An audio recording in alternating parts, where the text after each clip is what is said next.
Salutations! La saison des dilemmes. Beaucoup attendent ça sur la chaîne. Oh oh, ça rime!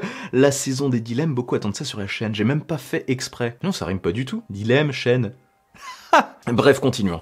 Je reçois beaucoup de messages privés en ce moment qui me posent pas mal de questions, de dilemmes, de comparatifs, parce que je fais ça un peu tous les ans. Je peux pas répondre à tous les commentaires, mais j'en lis pas mal. C'est assez aléatoire, hein. C'est soit je réponds aux commentaires, soit je lis les commentaires, soit je fais des vidéos.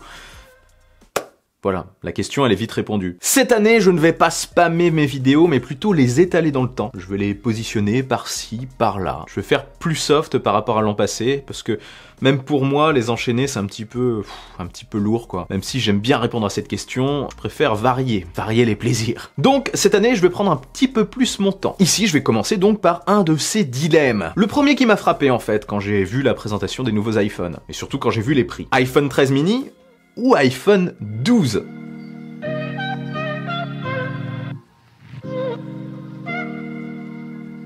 L'iPhone 12 est vendu par Apple à partir de 809 €, et l'iPhone 13 mini, quant à lui, est vendu par Apple à partir de 809 € aussi. Attendez, c'est le même prix? Oh, mais comment donc choisir? Ce jeu d'acteur était dingue. Rassurez-vous, je vais vous aider à y voir plus clair. Pour moi, l'iPhone 13 mini semble clairement avoir l'avantage. Semble. Vous allez voir pourquoi. Est-ce que ça semble ou est-ce que ça semble pas? Ce teasing était totalement nul. Stockage déjà. À tarif égal, l'iPhone 12 a un stockage, enfin il est commercialisé à partir de 64 Go de stockage. Les autres variantes sont 128 et 256. L'iPhone 13 mini commence quant à lui à 128 Go de stockage et les stockages suivants sont 256 et 512. 512. Quoi qu'il en soit, je ne saurais que vous conseiller de commencer à 128 Go de stockage. Vous prendrez moins la tête, c'est beaucoup moins galère. Surtout si vous filmez un peu. Alors là, clairement, oui. Après, ça dépend des usages de chacun, bien sûr, mais je trouve que 64, ça commence à être un petit peu serré. Mais bon, si vous avez du stockage externe dans le cloud, ça peut passer nickel. Le choix peut être vite fait si vous pouvez mettre 50 € de plus. Le truc, c'est que si vous pouvez mettre 50 € de plus pour un iPhone 12 de 128 Go de stockage, est-ce que vous pouvez pas mettre encore 50 € de plus pour vous prendre un iPhone 13 avec 128 Go de stockage? Parce que oui, à stockage équivalent, l'iPhone 12 et l'iPhone 13 n'ont que 50 € d'écart. Ah oui, là, on commence à réfléchir. Bah oui, l'iPhone 12 en 128 Go est vendu à partir de 859 €, et l'iPhone 13 en 128 Go de stockage aussi est vendu à partir de 909 €.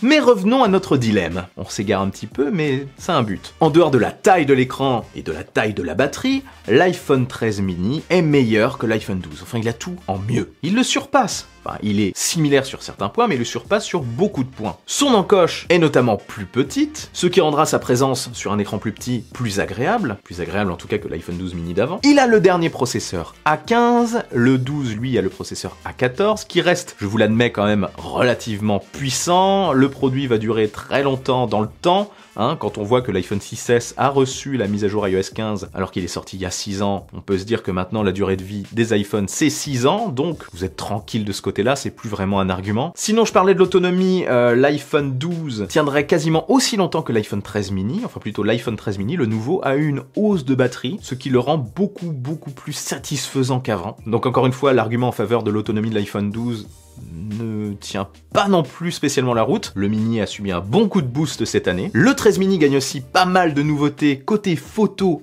et vidéo. Les styles photographiques font leur apparition. En vidéo, on gagne le mode cinématique. Et surtout, la stabilisation optique de l'image au niveau du capteur. Ouais, un déplacement du capteur qui rend la stabilisation plus intéressante sur ce nouvel iPhone. En gros, pour moi, l'iPhone 13 mini est plus intéressant que l'iPhone 12. Le 12 d'ailleurs semble être là pour moi pour vendre l'iPhone 13 mini et l'iPhone 13. Parce que, encore une fois, à stockage équivalent, il est pile situé entre les deux. À 50 € de moins, vous pouvez vous prendre un 13 mini, et à 50 € de plus, vous pouvez vous prendre un 13. Après, bien sûr, si vous trouvez des grosses promos sur l'iPhone 12, genre entre 700 et 720 €, on va dire, là, il est plus intéressant, c'est sûr. Et si c'est la taille de l'écran du mini qui vous pousse à hésiter et à vous tourner plus vers un iPhone 12, sincèrement, je peux vous conseiller d'économiser encore un petit peu plus, de prendre votre mal en patience et de vous tourner vers un iPhone 13. Vous serez plus satisfait et il tiendra plus longtemps dans le temps. Après, l'iPhone 12 reste un très bon modèle qui devrait très peu décoter dans le temps parce que